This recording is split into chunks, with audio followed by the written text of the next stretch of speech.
I used to spend the entire game staring at the clock, counting down every second spent and counting up the deficit, not playing and just watching it get high until I found myself down 25 before halftime and I'd given up. Game wasn't half over and I'd had enough. I didn't want to try anymore, just let the clock run down, waiting for the buzzer until time has run out. Yeah, it would be over, but there's nothing left to feel sad about.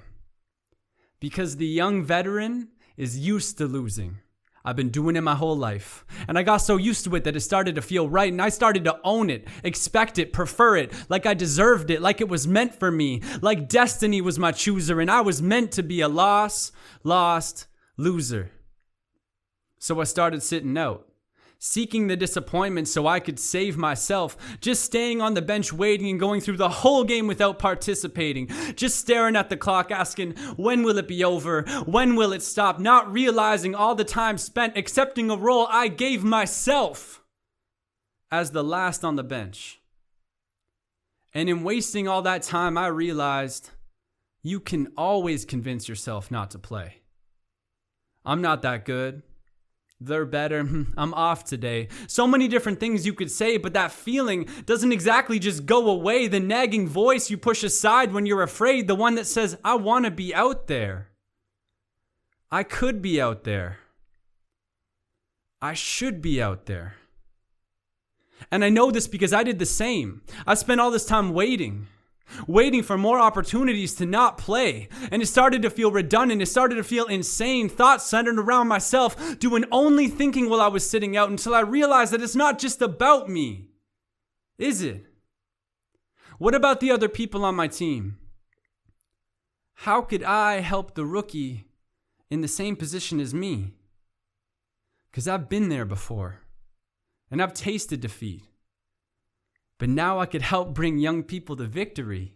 See, it all started to change when I asked myself what I could do for others. Putting my hand in, getting in on the huddle, seeing that I had something to give, talent, and I've spent this entire time not sharing it. And I can encourage others. I could build them up. The ones who gave up on the game like me, I could show them that it's not over. It's a new quarter. We can come back. We can still win, and now's the time. It's time to stop acting like I wasn't given gifts. I was given gifts, and now I'm giving gifts. The time has come, boy. I was made for this.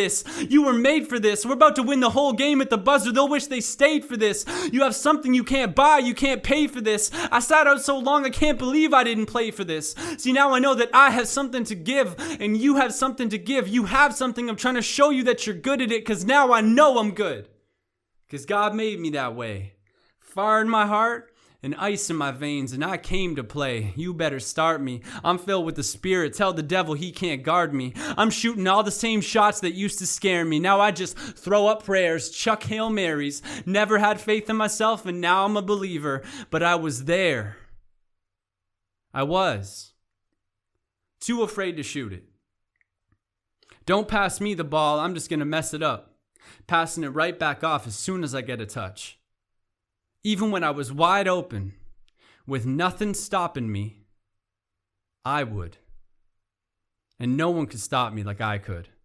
I waited so long to feel alive. So many times I didn't try, and you know what? It wasn't worth it. I wish I did. I wish I could have known what real failure is. Because failure isn't missing the shot. It's not having a big fall or dropping the ball or making a mistake or a wrong decision. Failure is not winning. Real failure is giving up on yourself, believing the doubt, following fear and taking its route. It's bigger than making or missing or less than 50. It comes before how you perform. Before you even step foot on the floor, there's a decision you make. So what decision will you make? Because it's time now. It's the final timeout. We didn't give up and now the game is tied and 4.2 seconds left in overtime and I'm looking at you. It's your turn to shoot. I'm passing you the ball, looking you in the eyes like let it fly, just throw it in the air. Because when the ball is hanging there and the clock runs down and the buzzer sounds, one thing matters. Not the rest of the game, or how you played. If it goes in and you win, or if it hits back rim and you miss, what matters is you took it. And even if you took your time and waited, you came back. You made it. And it's your turn now. So take it.